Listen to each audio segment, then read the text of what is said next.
Hey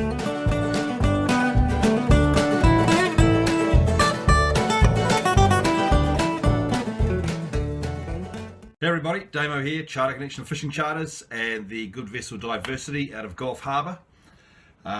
Just a quick report and also some information about the Takapuna, Glen Innes and Whangaparoa lure and stray lining masterclasses. So we'll come to that in a minute. It's pretty bright, I might just chuck my sunnies on.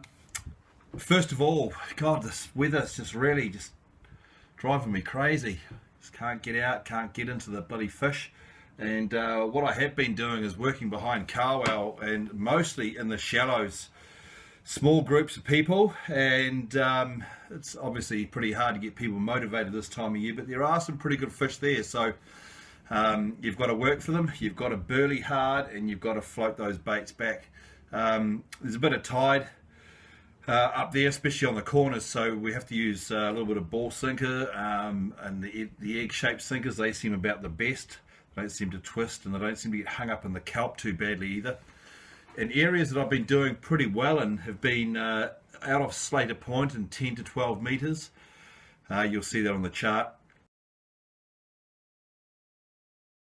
There's a bit of a ledge there. I've actually dropped some guys there land basing before, and they had a bit of fun there. In fact, one of them, going back a few years now, ended up chasing a wallaby around on the rocks. So, not that that's got bugger all to do with fishing, but you'll see it there anyway, the ledge. And just out off that, about 10 to 12 metres. Also down inside Nelson Rock, you'll see that on the chart. That's at the southern end of the island, or southeastern end of the island. And the current just really rips through there. And what I've been finding is, if I fish between Nelson and the mainland itself, just in that deep gutter there, it seems to be about the best. Going out a bit further from the island, flat rock and whatnot, especially in the southwesterly, it can be a bit boisterous, and especially if you're wind against tide, it's hard to anchor the boat sideways, which is one of the things that we can do with diversity.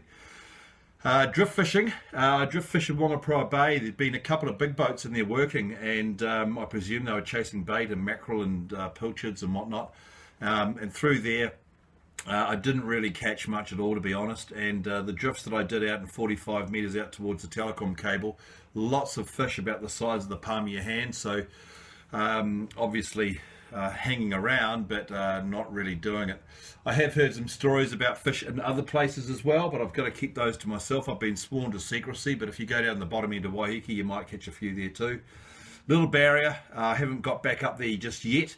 And the Colville Channel, obviously, when it's blowing 30 of southwest and westerly, then it's not a very nice place to fish at all. So that would be my key areas at the moment for us. Also, I've been seeing a few reports about the odd fish coming from down off Takapuna and the cliffs there.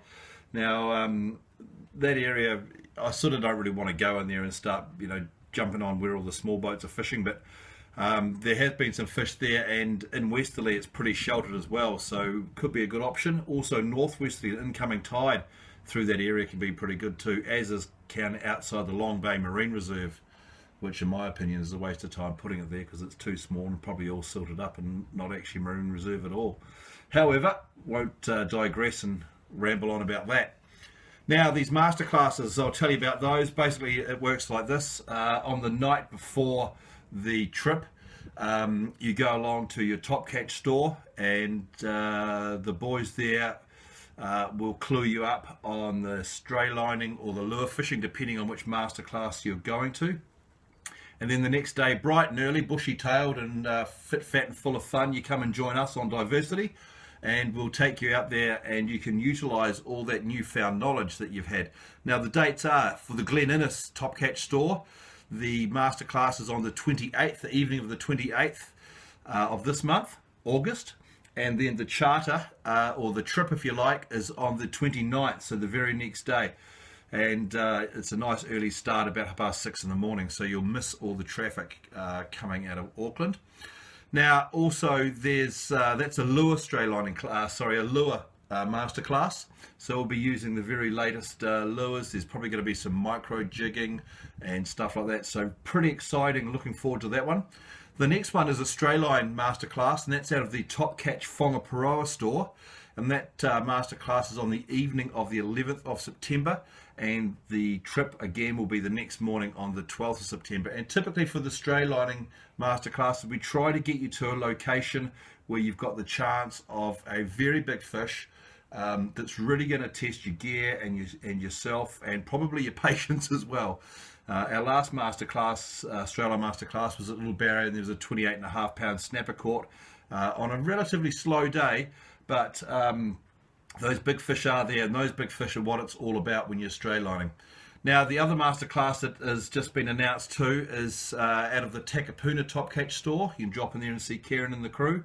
And that masterclass will be on October the 2nd, evening of the 2nd of October, and the trip will be on the 3rd, and that's a lure masterclass. So again, micro jigs, slow jigs, knife jigs, possibly some soft plastic fishing and stuff like that as well.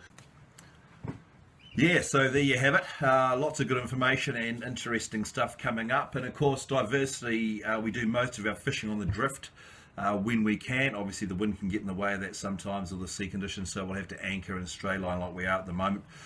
So you get to fish with all those cool things, all those cool techniques and new modern fishing methods on pretty much any of our trips. So keep that in mind. Other than that, looks like it's going to rain, and I think I might bugger off.